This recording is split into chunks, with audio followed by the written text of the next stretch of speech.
Nothing is more worthy of the attention of a good general than to attempt to penetrate the designs of the enemy. Niccolo Machiavelli on intelligence.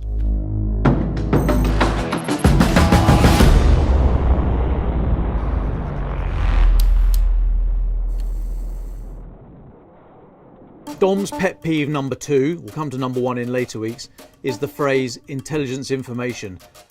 Every time I hear it, it's like fingernails down a blackboard. There is no such thing as intelligence information.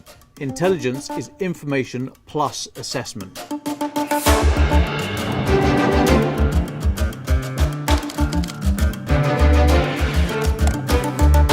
Get the raw data in from a collection asset, be it a camera, a satellite, a spy, any other kind of exciting electronic gizmo, and then a sensible and trained individual analyses that data and produces a conclusion. That conclusion is the intelligence, which should be covered in caveats that it might only have come from a couple of collection sources, it might be dependent on X, Y and Z, but those caveats being just as important as the information itself that is presented to policymakers. That is what intelligence is.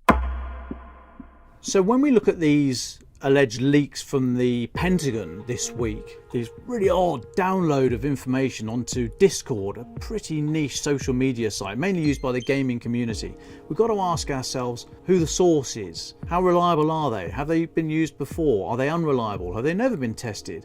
And secondly, the information. Is the individual likely to have access to that good quality information? Are they likely to be near somebody who has access to that information, or have they just nicked it? Are these old slides? Is this out of date information? Was it taken from a war game? We know that some of the information that was leaked from the Pentagon has been doctored, the information about casualty figures, to downplay the number of Russian casualties and massively exaggerate the number of Ukrainian casualties. So how do we trust the rest of it? Having said that, it does look like a lot of this is genuine stuff. The reaction from the White House and international allies suggests that a lot of the information was pretty accurate. However, we should always be questioning what are the caveats.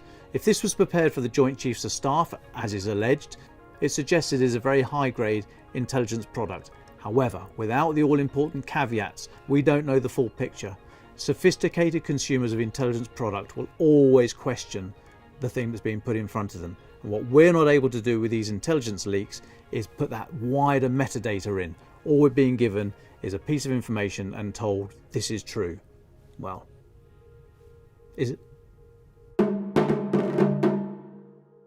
So when we talk about collection assets, what do we mean? Well, there's a load of ints here. There's humint, imint, osint, sigint, masint. I mean, you could go on forever. All these things just describe the means by which a piece of information is passed to a consumer. So humint, very simply, is spies, someone telling you a piece of information. Imint is imagery intelligence from cameras and satellites.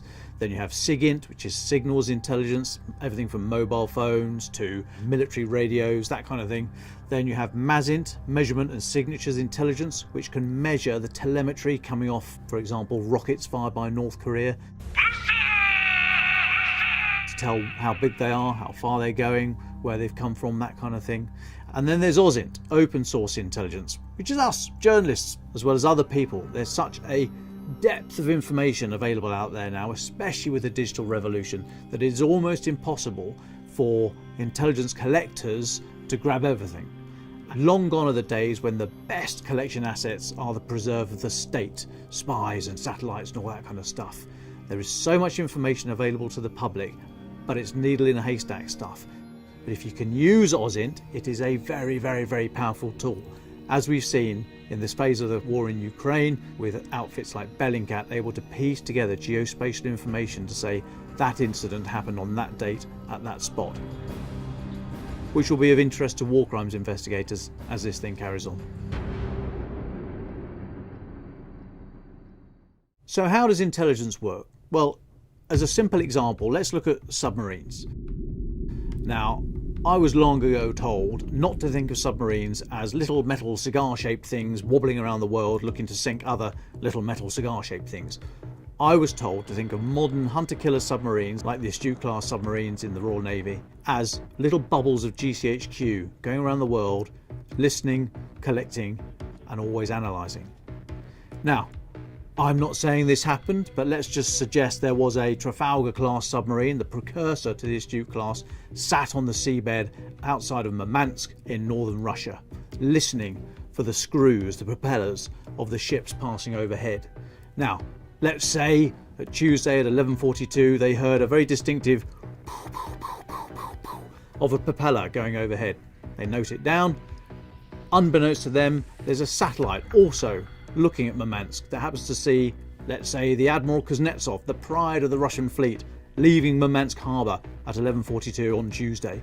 Now put those two things together, the IMINT, the imagery that says the ship was there, and the MASINT, the measurement and signals intelligence that says that distinctive acoustic noise of the propeller was heard at this time. Put them together and an intelligence analyst would very easily say that is the sound of the Admiral Kuznetsov. That piece of information would then be passed around the fleet and probably passed around the Five Eyes intelligence community of the UK, US, Australia, Canada and New Zealand, so that months later, years later, thousands of miles away, when a submarine hears that distinctive the computer will flash up, we're in contact with the Admiral Kuznetsov.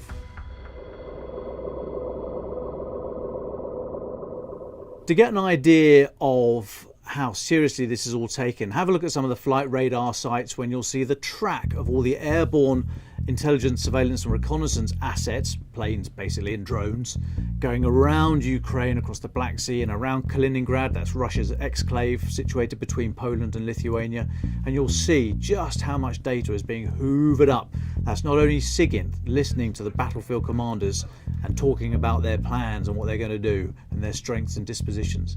It's also hoovering up data from the missiles that are being fired, so we know what is where and what's being supplied. Now the point about intelligence, as I said at the start, is there's a human in the loop and it is not definite. There's analysis that has to be put upon that information and sensible deductions drawn from it. And of course we are all subject to unconscious bias, apart from me, I'm perfect obviously, but most people are subject to unconscious bias, and therefore that can creep into your intelligence analysis.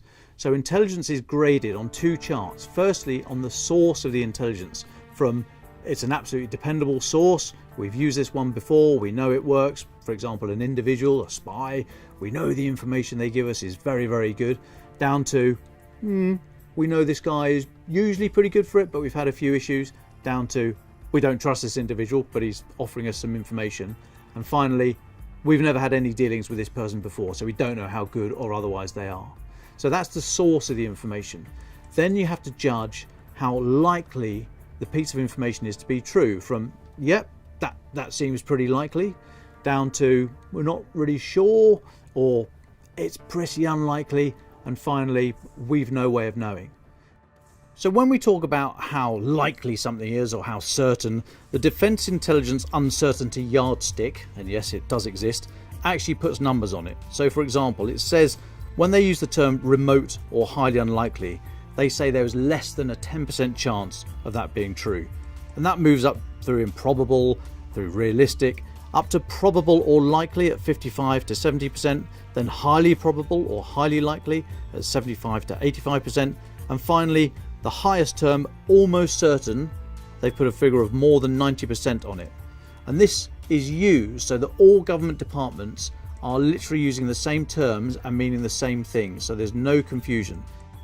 This yardstick came from the lessons identified after the 2003 invasion of Iraq, when the British Joint Intelligence Committee decided we needed to have a professional head of intelligence assessment, and that individual needed to have a staff and needed to have some metric, some way of expressing formally a confidence in a piece of information. And not only that, but a metric that could be used and understood more broadly across the British government estate.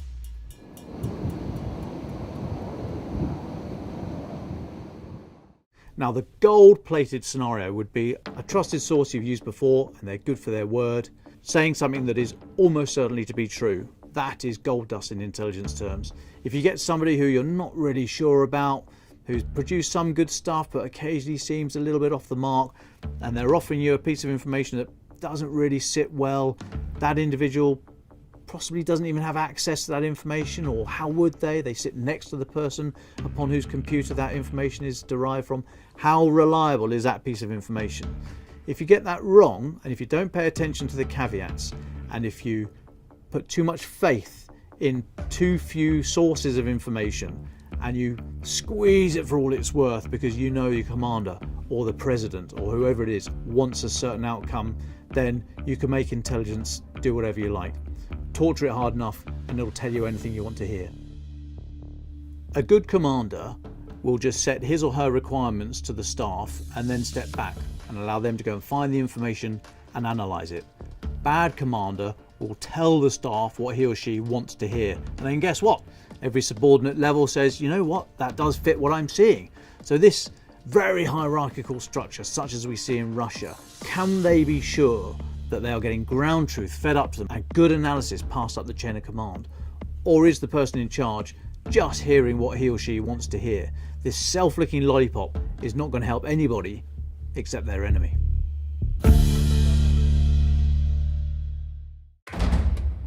Defence in Depth is a weekly video output looking at the top defence stories of the week.